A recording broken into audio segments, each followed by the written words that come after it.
Amen. Amen. Tunakwenda kujifunza kwa habari ya baraka za Bwana. Baraka za Bwana. Mungu wetu ni mwaminifu sana, na kila mmoja wetu ameachilia baraka zake ndani ya maisha yake vile apendavyo. Mungu anambariki kila mmoja vile atakavyo. Lakini siri ya kubarikiwa kwa mtu iko ndani ya mtu mwenyewe. Siri ya mafanikio ya mtu iko ndani ya mtu mwenyewe. Sawa na vile ambavyo amejihudhurisha, amejiachilia, amejishikamanisha na huyu mtoa baraka. Mungu wetu ni mwaminifu na hajawahi kutuacha wala hajawahi kutupungukia.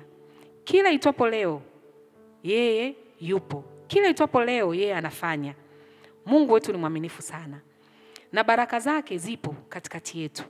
Baraka zake zipo ndani ya maisha ya kila mmoja wetu. Lakini ni sisi kuchukua hatua kuziendea zile baraka. Ni jukumu letu kuchukua hatua kuziendea zile baraka jinsi ipasavyo. Kwa maana neno la Mungu limedhihirisha hilo kupitia kwa baba yetu Ibrahimu. Ibrahimu aliitwa mbarikiwa. Ibrahimu alibarikiwa na Bwana katika baraka nyingi sana.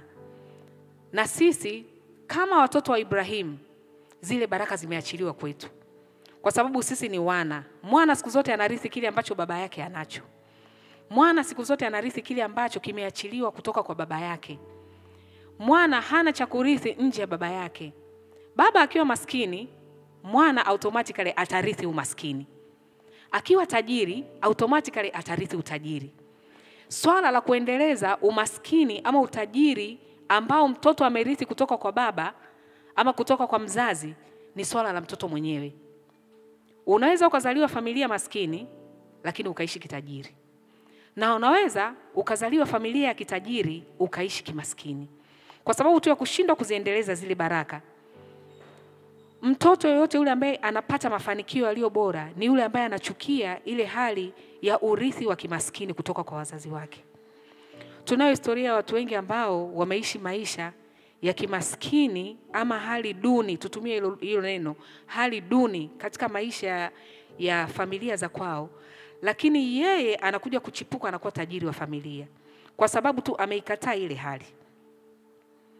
Unapoikataa ile hali duni katika maisha yako, ndivyo ambavyo unakwenda kunyanyuka na kuwa tofauti na wengine. Haijalishi umerithi ama umerithishwa kitu gani. Unaweza kurithishwa kilicho bora na usiwe bora. Hivyo Mungu wetu ni mwaminifu. Leo hii sisi ni wana wa Mungu. Baba yetu ameachilia baraka nyingi sana katika maisha yetu. Tumerithishwa mambo mengi kutoka kwa baba yetu. Ziko baraka nyingi sana ambazo zimeachiliwa. Lakini je, sisi tunaweza tukaziishi zile baraka ambazo zimeachiliwa katika maisha yetu? Tunaweza kumaintain kile ambacho Bwana amekiachilia katika maisha yetu kutoka katika kiuno cha Ibrahimu? Sisi kama wana wa Ibrahimu, kupitia Ibrahimu tunatembea katika baraka hizo. Haleluya. Haleluya watu wa Mungu. Amen. Mithali sura ya 6 mstari wa 9 mpaka 11. Tunaona jinsi ambavyo mtu akiwa nje ya utaratibu wa kimungu ambavyo anaweza akaondokana na kile ambacho Bwana amekikusudia. Karibu pastor usome. Mithali sura ya 6 mstari wa 9 mpaka wa 11. Tasoma. Amen. Ewe mvivu, unalala hata lini? Utaondoka lini katika usingizi wako? Bado kulala kidogo, usinzia kidogo. Bado kukunja mikono upate usingizi. Hivyo umaskini wako huja kama mnyang'anyi, na uhitaji wako kama mwenye silaha. Mstari wa 11. Ndio. Hivyo umaskini wako huja kama mnyang'anyi, na uhitaji wako kama mwenye silaha. Amen. Haleluya. Tunaona jinsi ambavyo Biblia inamzungumzia mtu mvivu. Uvivu katika nyanja zote huleta umaskini. Biblia inasema ewe mtu mvivu, utalala hata lini? Utaondoka lini katika huo usingizi wako? Bado kulala kidogo, bado kusinzia kidogo. Hiyo ndio kanuni ya mtu mvivu. Mtu mvivu kazi yake yeye ni kulala, kuamka. kusinzia, kulala, kuamka. Yaani hana anachokiona, hana anachokiota, hana anachokiwaza. Katika usingizi huleta umaskini. Hii inaweza ikaenda kimwili ama kiroho ama pande zote. Lakini kwa upande wa rohoni ni kwamba mtu mvivu katika kutafuta swala zima la ufalme hawezi kwenda mbali, kwa sababu baraka za Bwana zimeungamanishwa na neno la Mungu lenyewe. Limeungamanishwa na kumcha Bwana na kumtii Bwana. Ili kutembea katika baraka za Kristo, ili kutembea katika baraka za Bwana, inahitaji sisi tuamke. Inahitaji mwana wa Mungu uamke. Uamke katika usingizi uliolala, ili uweze kuona zile fursa, uweze kuona kile ambacho Bwana amekiachilia katika maisha yako. Vipo vitu vingi ambavyo Bwana ameviachilia, lakini ni jukumu letu sisi kuamka na kuvielekea. Ili tuweze kuviona, lazima tuvione katika neno lake. Bwana anasema na sisi kupitia neno lake. Neno lake ndio kitu pekee ambacho Bwana anasema na sisi. Hata baba anapoongea na mwana juu ya swala zima la maisha yake, kama kijana ama kama mtoto, huwa anapata muda wa kuzungumza naye. Ya kwamba mwanangu, ufanya hivi na hivi utafanikiwa. Mwanangu, umeniona mimi nikiwa nafanya hivi na hivi, ni vizuri na wewe ukajifunza haya. Mzazi bora ni yule ambaye anamuelekeza mtoto njia ya namna ya kuishi kwa vitendo. Vitendo siku zote vinamkolea mtoto kwa haraka na vinamfanya mtoto anajifunza kwa haraka. Ndio maana hata mashuleni kwa wale wanaosoma masomo haya yanayohitaji mazoezi ya vitendo, practical, masomo kama sayansi, hawezi wakasoma tu hivyo, wakasoma ya kwamba hii chemical reaction unachukua hii ukichanganya na hii inatokea hivi. Anaandika. Hii hapa carbon ukichukua hii ukichanganya na hii inatokea hii hapa. Okay, ameandika. Alafu atajuaje? Akichukua sasa akaingia kwenye practical, akafanya yale mazoezi ya kuchanganya vile makemikali yale, anaona kumbe ukichanganya hii na hii inatokea hivi. Anamchukua chura, anaingia naye katika uhalisia ya kwamba mtu akifanywa operation anachana hivi. Wanamchana yule kiumbe, anaona anavyochana, anaona anavyoshonwa, anajua kumbe ndivyo ilivyo. Siku zote matendo yanaongea kuliko maneno matupu. Ndivyo ilivyo katika ufalme. Unaposema ya kwamba tunarithi baraka za Bwana ama tunataka kutembea katika baraka za Bwana, lazima tuziingize katika matendo. Matendo katika siri ya kumcha Bwana. Kumcha Bwana ni pamoja na kutafuta uso wake. Kumcha Bwana ni pamoja na kuzitafuta njia zake. Heri wale wanaoiendea njia ipasayo. Heri wale wanaoenda katika njia ya hukumu za Bwana. Kwa sababu unapotembea katika njia za Bwana, siku zote yanakuelekeza nini cha kufanya. Baraka zipo katika matendo. Na ili uweze kuzipata baraka hizo, ziko hatua mbalimbali ambazo tunapaswa kuziendea. Cha kwanza ni kusikia na kuitii sauti ya Bwana. Tunasikia na kutii sauti ya Bwana. Naomba tusome katika Kumbukumbu la Torati sura 28 mstari wa 1 na wa 2. Itakuwa utakaposikia sauti ya Bwana Mungu wako kwa bidii kutunza kuyafanya maagizo yote ni kuagizayo leo, ndipo Bwana Mungu wako atakapokutukuza juu ya mataifa yote na duniani, na baraka hizi zote zitakujilia na kukupata usikiapo sauti ya Bwana Mungu wako, usikiapo sauti ya Bwana Mungu wako. Amina. Ili baraka zitujilie, tumeona hapo, cha kwanza lazima usikie na kutii. Watu wa Mungu, hivi ni vitu viwili tofauti. Usikie na kutii. Kuna kusikia na kutokutii. Kinyume cha hivyo ni laana. Neno la Bwana linataka tusikie neno lake, lakini pia tulitii. Kuna imani fulani, mahala fulani, ilikuwa inasema ya kwamba sikiliza maneno yangu, usifate matendo yangu. Hiyo ni kinyume kabisa na utaratibu wa imani ya kimungu. Haiwezekani wewe useme hiki alafu uishi kingine. Alafu uniambie mimi sikiliza maneno yangu, usifate matendo yangu, wakati wewe ndio role model uliyesimama hapo. Hivyo kuna wakati ambapo lazima tujifunze kusikia sauti ya Bwana na kuitii. Kutii maana yake ni kutenda sawa sawa na vile Bwana alivyoagiza. Kama Bwana ameagiza tuliishi neno lake, tuliishi. Kama tumeagizwa katika amri zake tuziishi vile ipasavyo. Hatuwezi kuenenda kinyume na amri zake afu tukasema tuko sawa sawa na mapenzi ya Mungu afu tunatii sheria ya Mungu. Afu ukasema baraka za Bwana zitanifuata. Hazina pa kutokea. Baraka za Bwana zinatembea kwa yule ambaye anasikia na kutii. Penye utii ndipo penye mafanikio. Sawa na mtoto ndani ya familia ambaye mzazi anamuelekeza kitu, anakisikiliza afu hafanyi.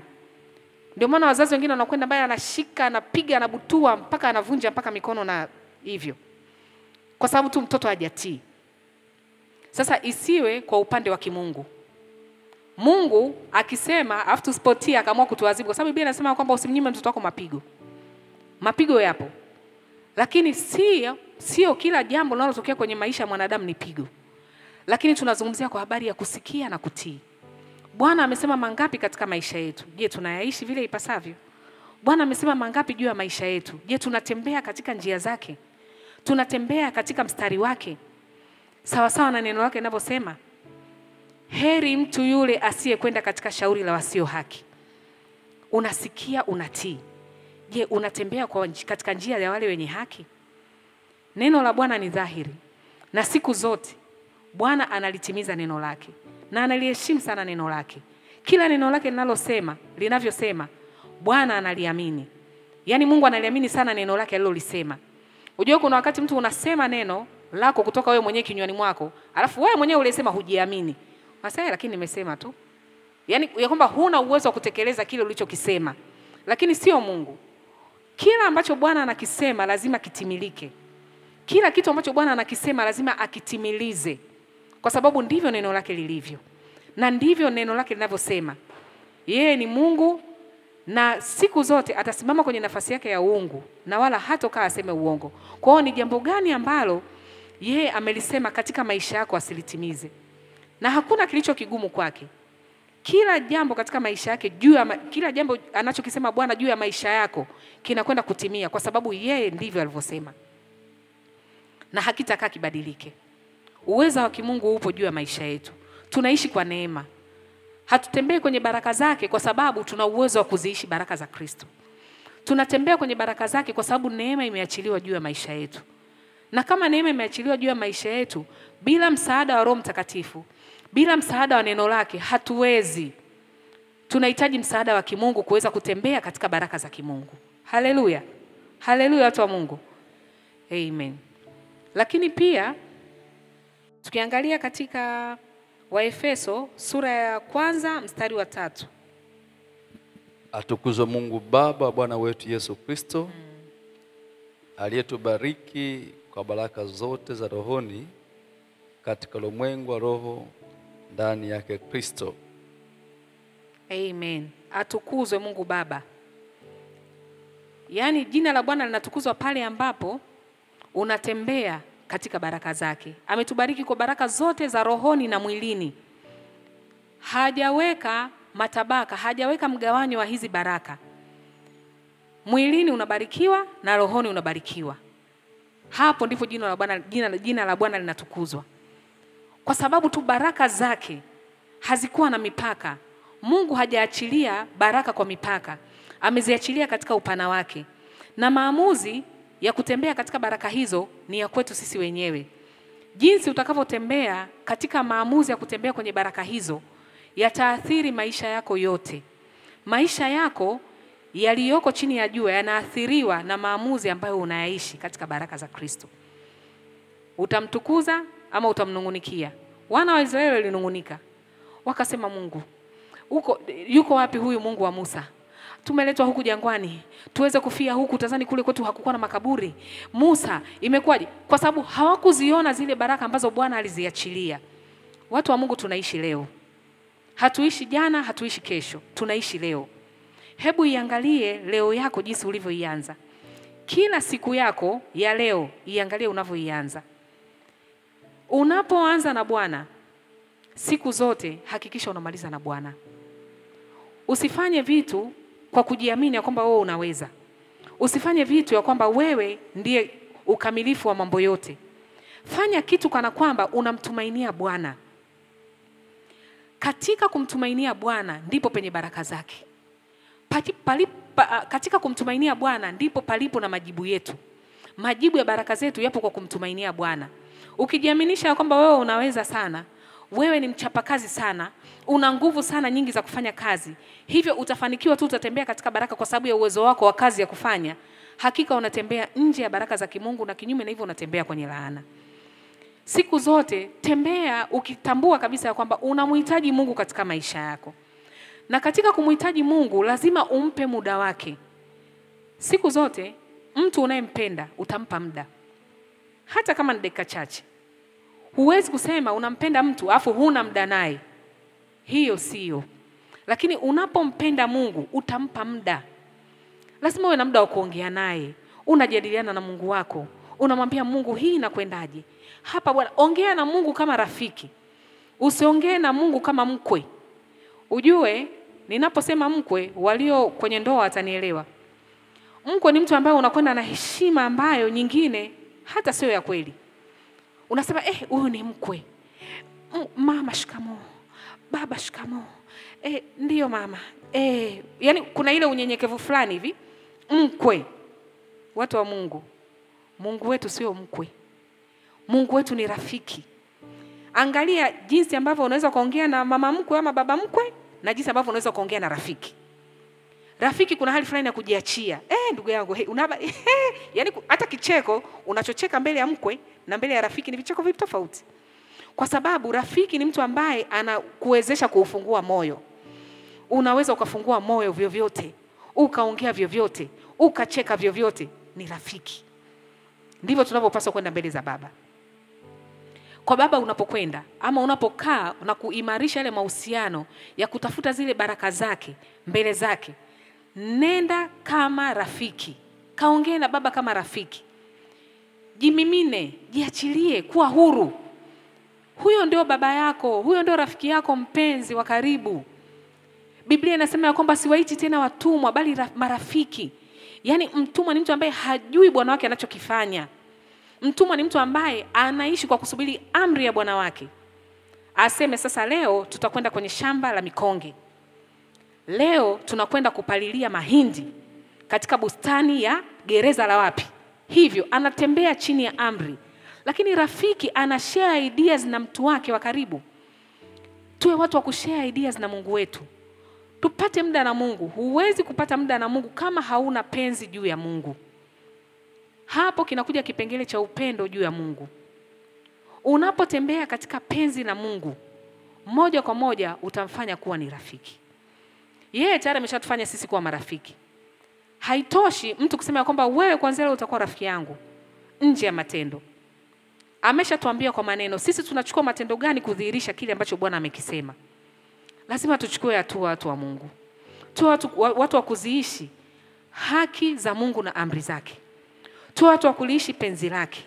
Tumpende, tumuishie. Anachosema tukitii, tutembee katika kweli yake. Siku zote Biblia inasema ya kwamba hawezi kwenda pamoja kama hawajaambatana, kama hawajashikana. Yaani huwezi kwenda pamoja na mtu ambaye hamjania mamoja, kwa lugha nyingine.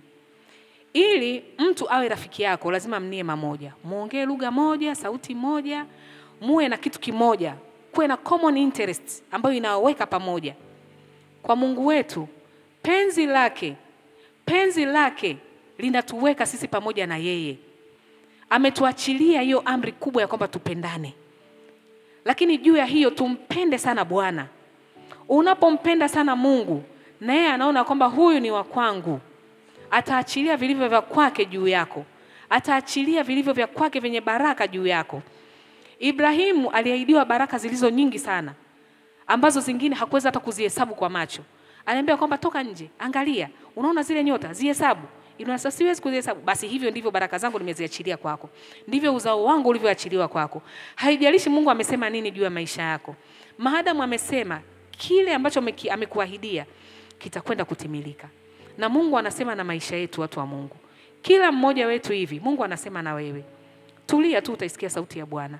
Sauti ya Bwana ni tulivu sana, iliyojaa upendo na mapenzi ya ajabu. Sauti ya Mungu ni tulivu sana. Inasema na kila mmoja wetu. Angalia Bwana anasema nini juu yako. Anasema nini na wewe. Kile ambacho Bwana anasema sana na wewe, hebu kishike, kiishi. uone mkono wa Bwana. Na mara zote vile unavyoishi pamoja na huyu Mungu ndivyo vinavyokuathiri juu ya maisha yako kwa habari ya Mungu. Maisha yako yanaathiriwa na kumfahamu na kiwango unachomfahamu Mungu. Kiwango unachomfahamu Mungu ndicho kiwango kinachoathiri maisha yako. Maisha yako hawezi kuathirika na chochote nje ya vile unavyomfahamu Mungu. Yaani vile unavyomfahamu Mungu ndivyo ambavyo utapokea. Yaani unapokea kwa kiwango kile ambacho unamfahamu Mungu. Labda niseme hivyo. Usikubali kumfahamu Mungu kwa uchache. Mfahamu Mungu kwa mapana yake. Unapomfahamu Mungu kwa mapana yake, utajua umuombe vipi. Utajua usimame uombe kona gani. Unajua Mungu wangu hiki anacho, hiki anaweza. Kama anaweza nikimwomba najua atafanya. Hivyo atafanya. Lakini kikubwa juu ya hicho ni kuweka imani juu yake. Huwezi kumwamini mtu usiye mjua. Unamjua lakini pia unamwamini. Baraka za Bwana zinaachiliwa na imani. Ukiwa na imani kubwa juu ya Bwana, zile baraka zake utaziona. Mwamini Mungu ya kwamba anaweza. Kiu yoyote ile, ndoto yoyote ile juu ya maisha yako ambayo umeikusudia, amini ya kwamba Bwana anaweza akaitenda. Usimchukulie Mungu kama kiumbe ambacho hakiwezi kufanya baadhi ya mambo. Usichague mambo ya kujiaminisha kwa Bwana. Mwamini Mungu kwa kila kitu. Lakini juu ya kumwamini Mungu, lazima uingie katika kutoa. Utoaji ni kitu pekee ama kitu kingine ambacho kinaambatana na baraka za kimungu. Katika kutoa ndipo siri yenye mafanikio. Siri ya mafanikio yako kwa habari ya rohoni inaambatana na kutoa. Biblia inasema ya kwamba wapeni watu vitu. Vile kiwango kile unachoachilia ndicho kiwango unachopokea. Kiwango kile unachotoa ndicho kiwango unachokipokea. Hivi vitu vimekaa kikanuni sana mbele za Bwana. Ni kiwango gani unachotoa mbele za Bwana? Ni kiwango gani unachoachilia vitu kwa watu? Biblia inaposema wapeni watu vitu. Je, umeufurahisha moyo wa maskini kwa kiwango gani? Ni Biblia hiyo. Haimaanishi maskini ule waombaomba barabarani. Maskini wako aina nyingi. Unaweza ukawa wewe unafahamu wa kimungu juu ya jambo fulani, lakini ukazuilia kumshirikisha jambo hilo mtu mwingine. Tayari umemzuilia maskini. Maskini ni mtu yote ule ambaye ana uhitaji juu ya jambo fulani. Umaskini sio wa fedha tu, kipato ama mavazi ama kitu kingine. Uko umaskini wa aina tofauti. Ni jukumu letu sisi kuachilia vitu kwa mtu. Unalo jambo unalolifahamu, liachilie kwa mtu. Unacho kitu ulicho nacho, kiachilie kwa mtu. Usilizuilie, usivishike vitu. Biblia inasema yeye aliye na kanzu moja, aliye na kanzu mbili, ampe na nyingine mwingine. Usikae na kanzu mbili wakati mwenzio hana hata moja. Inaweza isiwe kanzu kwa maana ya kanzu, lakini kitu chochote kile ambacho kwako ni ziada, kiachilie pia kwa mwingine. Na si mara zote unaachilia kile ambacho ni ziada. Jitahidi. Utoaji ulio bora ni ule unaogusa moyo. Kama Ibrahimu asingekubali kuachilia moyo wake kumtoa Isaka, ninaamini kabisa ya kwamba Ibrahimu wa leo tunayemsoma asingekuwa hivyo alivyo. Asingetembea kwenye historia hiyo ambayo tunaisoma leo. Ibrahimu tunamsoma kama baba wa imani kwa sababu alikuwa tayari kumwachilia Isaka. Isaka mtoto wa pekee ambaye amempata kwa tabu baada ya kumsubiri kwa muda mrefu. Afu leo Mungu anamwambia namtaka Isaka. Haikuwa kitu rahisi watu wa Mungu. Ni rahisi kusoma Ibrahimu akamtoa Isaka. Nyepesi. Lakini ukirudisha katika uhalisia, kaa nafasi ya Ibrahimu. Mchukue mwanao wa kwanza uliyemzaa. Afu mkalishe pale nafasi ya Isaka, afu naambiwa mtoe tena kwa kumchinja. Si kitu chepesi. Tunazo Isaka nyingi katika maisha yetu. Tunao maisaka wengi katika maisha yetu. Lakini je, tuko tayari kuachilia hawa kina Isaka kwa ajili ya Bwana? Hapo ndipo penye baraka zetu. Ukikubali kuachilia kile ambacho kinagusa moyo wako, hapo utaziona baraka za kimungu. Baraka za kimungu zinaambatana saa nyingine na maumivu kutoka ndani yako. Maumivu yako yanaruhusu baraka za Mungu kuachiliwa kwenye maisha yako. Lakini hiki kitu kitoke ndani. Usiseme tu basi natoa. Huku ndani unasema basi tunifanyeje? Ndani anifanyeje hakuna baraka. Toa moyo ukiwa umenyooka. Na usitoe tu katika ziada. Biblia inasema ya kwamba Yesu akiwa hekaluni alikuja mwanamke mmoja akatoa senti. Ile senti ya yule mama aliyoitoa Yesu aliitambua. Na naamini kabisa kwamba ilikuwa ni hela ndogo kuliko zote za wale waliotoa. Matajiri walikuwa wanapita wanaziachilia. Na siku hizi kuna kamtindo fulani kakutoa unazimwaga hivi. Unatoa hivi zinaonekana. Lakini yule mama katika kile kidogo alichonacho alikwenda akashusha katika kile kikapu cha sadaka. Kilikuwa ni cha mwisho, hakutoa katika ziada. Na hicho ndicho ambacho Bwana alikiona. Aliona ule moyo yule mama. Kwa kutoa kule, Bwana alionekana katika maisha yake. Watu wa Mungu, tuepuke kutoa kwa Bwana katika ziada. Toa kile kitu ambacho kinakamata ule moyo. Ya kwamba ninatoa hiki. Na ikiwezekana sema nacho. Ya kwamba Mungu natoa hiki. Ndicho cha mwisho nilicho nacho. Mungu naomba ukaniangalie. Unajua, yani omba. Sema na ile sadaka. Ujue sadaka zina masikio. Pesa ina masikio. Chochote kile unachokisema kina masikio. Sawa na miti ilikuwa inasikia. Inaambiwa wewe mtini kuanzia leo hautatoa matunda na hautoi. Ina maana kuna sikio ndani ya kila kiumbe ambacho Bwana amekiumba. Sema nacho. Ibrahimu alisema na Isaka. Isaka ilikuwa ni sadaka. Lakini Ibrahimu alisema nayo.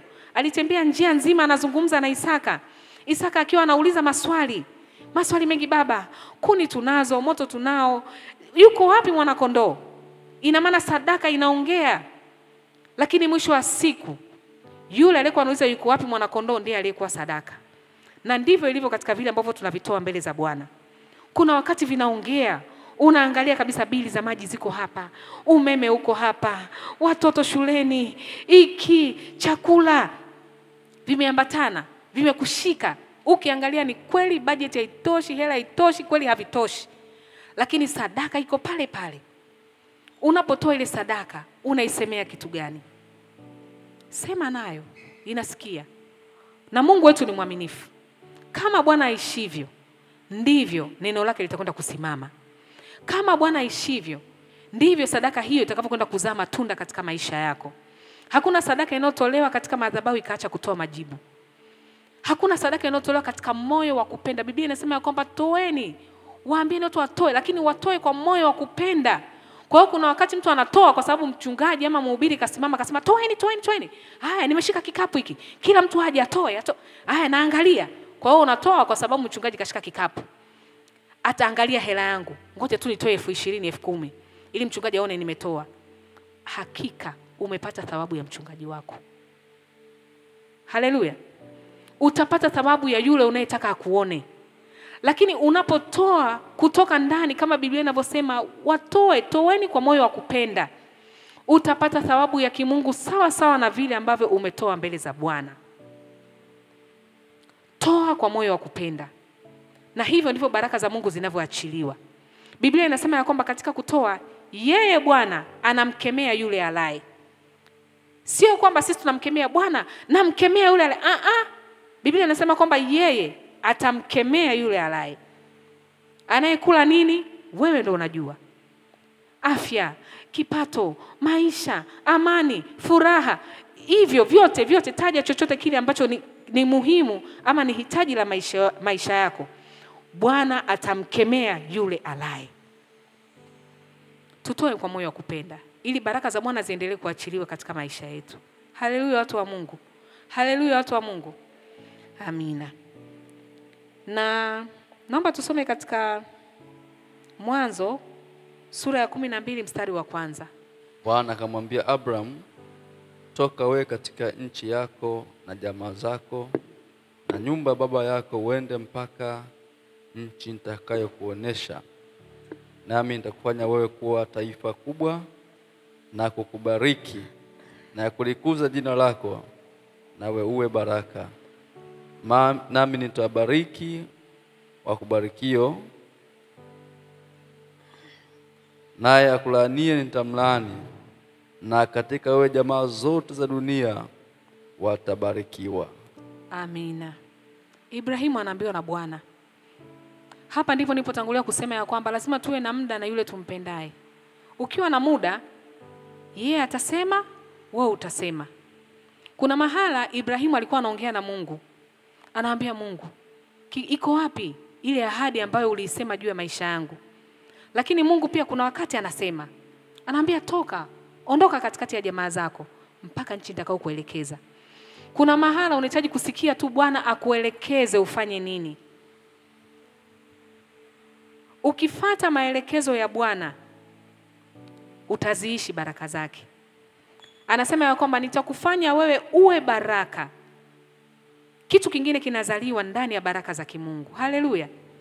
Anasema ya kwamba atakufanya wewe uwe baraka.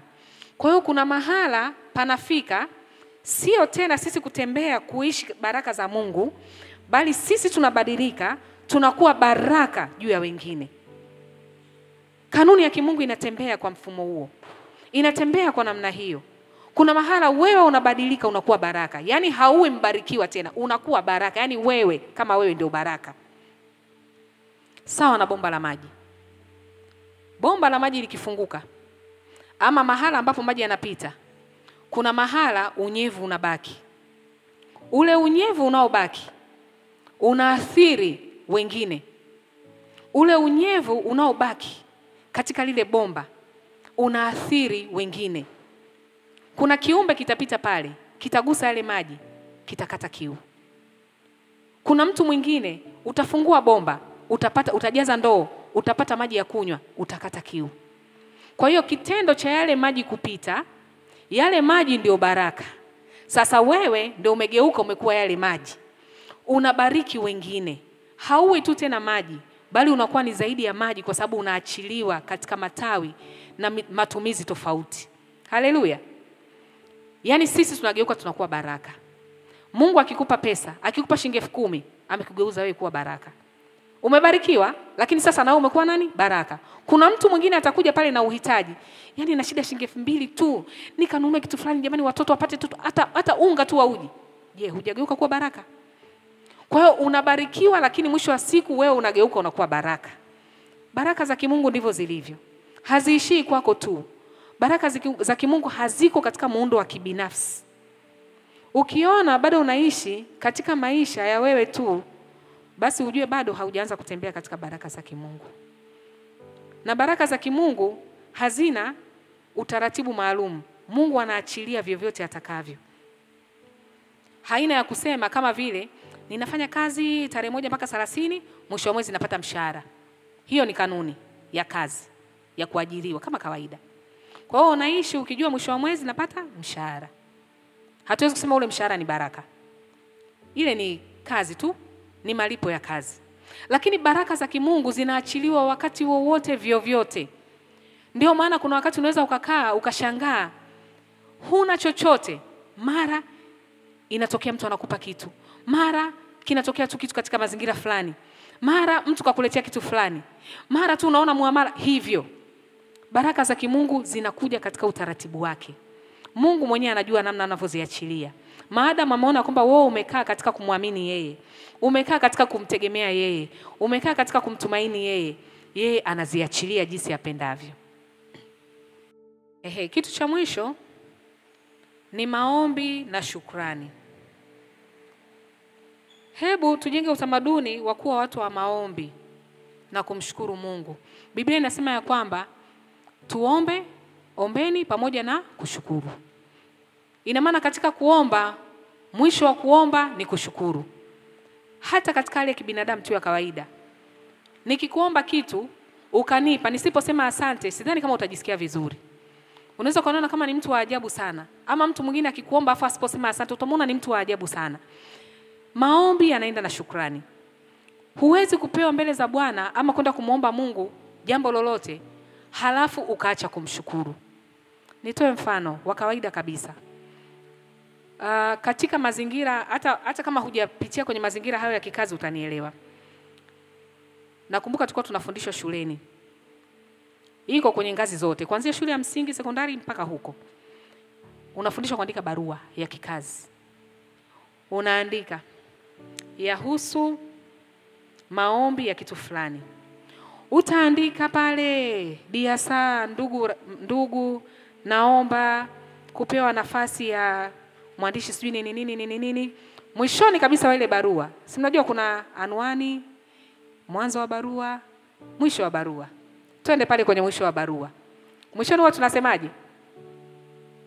Natanguliza shukrani kwa kukubali ombi langu.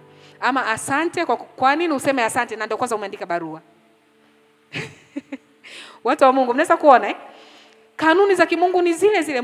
Biblia, Yesu akasema kwamba sijaja kuitangua torati ila kuikamilisha. Yaani jambo la kimungu haliji katika upya. Ni haya tunayoyaishi. Yeye Mungu anakamilisha tu. Wewe unamshukuru mwanadamu ambaye hujui atakupa hiyo nafasi ya kazi, hakupi, hujui, lakini umeshatanguliza shukrani. Umeshamwambia asante, mimi wako mtiifu. Kwanza yeye mwenyewe pia anakuwa na mashaka, anajua kama kweli ni mtiifu. Lakini ndio hivyo, anakupa kazi. Kwa hiyo katika kanuni za kimungu kama zilivyo za kibinadamu tunapaswa kuziishi. Haleluya. Nenda mbele za Bwana, muombe.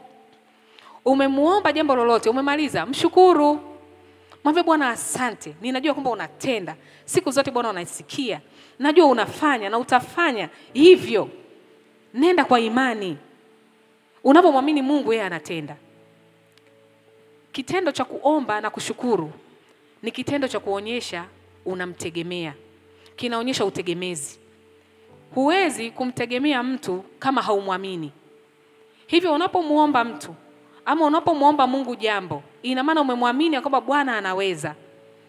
Ziko shuhuda nyingi sana ambazo Bwana anazitenda katika maisha yako na wewe ni shahidi, na ameendelea kuzitenda na ataendelea kuzitenda kama utakubali kuyaishi haya tunayoyazungumzia leo. Kama utaendelea kumtii Bwana na kumsikiliza. Litii neno lake uone. Zitii amri zake. Weka imani yako kwake. Uone mkono wa Bwana. Uzione baraka za Bwana. Uone jinsi ambavyo Bwana anahusika na maisha yako. Uone jinsi ambavyo Bwana anahusika na kila hatua unazoziendea. Kila njia ambayo utaiendea kwenye maisha yako kwa kumwamini Bwana, yeye anakwenda kuitimiliza. Sio kitu chepesi kuweka imani kwa mtu ambaye unaona kabisa kwamba huyu sijui kama atanifanyia, lakini unatakiwa umwamini. Na humjui. Vipi kuhusu huyu Bwana ambaye tunamjua? Yeye ni zaidi. Imani yetu ikae kubwa sana kwake. Tukamwamini sana yeye. Muamini ya kwamba yeye chochote kile, yani ukiamini kwamba chochote kile ambacho unakitamani juu yake, anakwenda kutenda, ndivyo itakavyokuwa. Na ndivyo atakavyofanya. Nakumbuka kuna wakati fulani, huu shuhuda nimekuwa nikiusema mara kadhaa. Lakini sitaacha kuusema kwa sababu ni kitu ambacho Bwana amekitenda kwenye maisha yangu. Kuna wakati nilikuwa namuomba Mungu. Namwambia Mungu, natamani kuhama mazingira ya kazi. Nitoke huko nilipo nije karibu na makazi ya nyumbani kwangu hivyo. Kweli katika mazingira ya kawaida yote alikuwa nakataa. Lakini nilikwenda mbele za Mungu kwa imani. Nikamwambia Mungu, wewe unaweza. Na mimi ninakuamini wewe. Watu wa Mungu, haikuwa rahisi. Yaani niweka ile imani ya kutoka ndani kwenye kilindi cha moyo. Napita, naenda mahala ninapopataka, naambia Mungu, hapa ndipo ninapopataka. Nikiangalia mazingira hayani support. Sina refa wala kocha. Lakini nataka niende hapo ninapopataka. Watu wa Mungu, amini usiamini. Kwa sababu nilimwamini Mungu. Alifanya maajabu yake, alifanya njia zake. Kile nilichokitamani vile nilivyokitamka. Yaani sijui nitumie lugha gani unielewe. Ndivyo ilivyokuwa. Kama alifanya kwangu, mimi niliyesimama mbele yako, wewe ni nani asitende kwako? Kikubwa ni kwenda mbele za Bwana kwa imani.